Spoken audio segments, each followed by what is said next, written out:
Tim, I know that's been said thousands of times over the last couple of days, today specifically, but it's amazing to me. It's 19 years since September 11th became September 11th. And the memories, which I think are important to dive into every year. And in fact, I grab a box of Kleenex and I watch that Concert of Heroes on my living room couch every night. I've done that for the last 18 years, I feel like. And I just, I think it's, never forget has become this term that maybe almost has become watered down, but you can't ever forget not only those two beautiful buildings and the lives lost, but the unity we felt as a country at the time and arguably around the world to come together and to be human beings together. And that resolution towards that was something that was really profound. And it's such a bittersweet time, but those memories are real. And obviously Wall Street has changed dramatically from that point. The world has changed dramatically from that point. I've made an argument that the Federal Reserve kicked it up a notch because look, we were coming out of a recession and we were coming, not that far away from the dot-com bubble burst and are going into a recession. They gassed the economy. But anyway, you brought up 9/11 and it's a sad day and I think we have to pay tribute. Absolutely. It is remarkable. I mean, today it was a nicer day that day. It was a little cool. It was a little crisper today. Oh, it was gorgeous. But it was brilliant. It was a beautiful day. Yeah. That was what was almost shocking about when you look at those videos. It was such a gorgeous early fall day. It really, it's a moment. In fact, I was in Moscow at the time. Everyone kind of remembers where they were. I was getting off a plane in Moscow and going to my office and just arrived on a trading floor when 8:46 and a lot of folks were standing around probably watching CNN and a lot of people thought it was an accident and there was some jokes and whatnot and no one understood what was happening. But where were you then? And then I was trapped in Moscow for 4 or 5 days until I could get back. And that, not that means anything other than gathering together with expats at, there was this place called the Starlight Diner, which was an American kind of Time Life diner that we all, sat around, had hamburgers and milkshakes. But anyway, interesting times, man. And I think, it's important that we reflect upon it. It's interesting to look at the market today and talk about companies that on some level, first of all, were some of the strongest companies back then, and are back to all-time highs. And in a market that really has shown some cracks in the last week and a half, these are stocks that look almost bulletproof. I mean, I can name a couple. Who's on the top of that list? I mean, obviously, immediately what comes to my mind is the great Led Zeppelin song. I think it was the first song on the first side of their first album, Good Times, Bad Times. And if you're a Zeppelin fan, I will tell you, that to me is still a top 5 Zepp tune of all time. But in good times and bad times, the couple stocks that I'm thinking of, you probably have a few as well. But very quietly, McDonald's over the last month and a half, 2 months, has made this push to the all-time high we saw last summer, 222 or so. I think the stock is trading 218, and nobody is talking about it. That's one. The other one, which is making a new all-time high seemingly every day, is Nike. Yeah. And Nike's been fantastic. And you know what? I remember when Nike came out with the Colin Kaepernick thing. I remember the stock was trading, I think, 91 when they announced it. I think it traded down to 88. My math might be off. No, I think you're dead on. I remember saying Nike's going to be way ahead of this curve.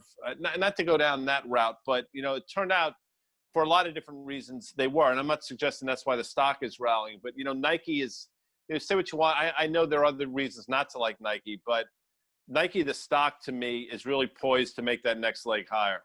Well, think about the world we live in, and think about the greatest athletes in the world, the most iconic athletes in the world, and they're every race and color, and Nike represents probably 80% of them.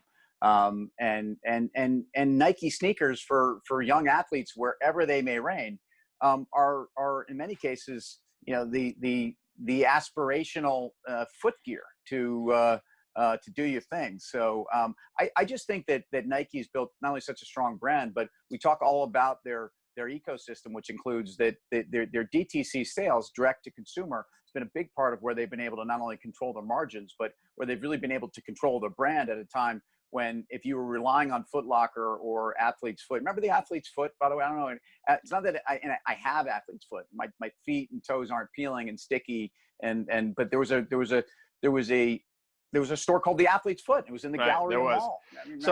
So yeah, no doubt. And I'm sure you frequented that, but I will tell you, cause I know you, you're the type of guy that had brought to college with you something that you called shower shoes. And I will tell you, dude, what are you I know you did. I know you went in the shower with like sandals or flip flops or something. Seriously, you're the guy that to me is probably wearing those rubber like Nikes with white socks on as you walk down in your robe and stuff. Dude, I was barefoot and barely running in and proud out of it.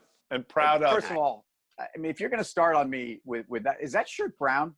What color is that shirt you're wearing? So I think it's a gray base with yellow and blue stripes. I mean, I realize we're talking about somber topics. So I mean, is that it's interesting you bring up somber. I was thinking of this the other day. Remember in Santa Claus is Coming to Town, Kris Kringle visited Somber Town, which is just one of the great names of all time. And of course, the Burgermeister Burger was running that place. And if you recall, he blew out his knee or something because he stepped on a toy, if you remember that whole thing. Yeah, no, it was tragic. So I don't know how we got here, but you said somber. I thought of Somber Town. Santa Claus is Coming to Town. And of course, the Winter Warlock, which was just a fantastic bad guy turned good guy, not unlike, by the way, the Abominable Snowman. The Abominable, that's always the case. And I think even Heat Miser was our friend, no? I mean... Well, Heat Miser and his... Well, it's funny, Heat Miser, there was sort of... I even hate saying the word, but there were satanic undertones or overtones there, whereas brother, Freeze Miser, was almost the good guy. Freeze Miser. Snow Miser, dude. Freeze Miser. There was a guy at UBS who sat across from me on the trading floor who could have been Heat Miser's double.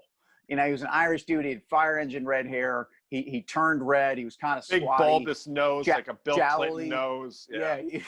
That's not a good look, by the way. It's just not a good look. Not a good look. But that to me, like when you rank it, as we get closer to the holiday season, Tim, we will rank the great Christmas movies of all time. Maybe we'll break it down into real life movies as opposed to the animated ones, because there's a lot to, quickly. Is that Bruce Willis? What's the movie with the Nakatomi Die Hard Towers? 1. Is Die Hard a Christmas movie? Yes or no? My wife from the kitchen said yes. Absolutely. Linda Snow says yes. Linda Snow. I mean, we are high-fiving. Of course, dude. It all takes place around Christmas, and there was a lot of undertone. The cop, the good guy cop, who was kind of coaching him from the ground down there. And sure. I mean, there was a lot of Christmas messaging in there, and not wanting to be alone at the holidays, and so I'll give it a Christmas movie. I think my preview just of that, because I know people can't wait 3 months for this. Frosty doesn't even make my top 10. I mean, I'm a major seller of Frosty. I found first of all it's been voiceover and in Hollywood getting a role in voiceover now is not only a multi-million-dollar gig, but it's become very specialized. I think they ruined it with their Frosty choice, and I can't listen to the guy. Fair. No, listen, I will tell you that the original Frosty, they did like Frosty Returns, which sucked, but the original Frosty is a top 5, and without question. I mean, it is right there with the Charlie Brown Christmas special, Rudolph, Santa Claus is Coming to Town, the whole Year Without a Santa Claus. I mean, I can go on and on here. So the fact that you dropped Frosty out of your top 10 to me is somewhat reprehensible. But hey, that's what makes markets, as they say. Never forget, Charlie Brown, I believe, is always wearing a brown sweater, so it's appropriate you're wearing brown today. It is somber. It's always somber in Somber Town, and I believe we belong in the land of misfit toys. And with that, I wish you a happy weekend. Go Mets. See you later.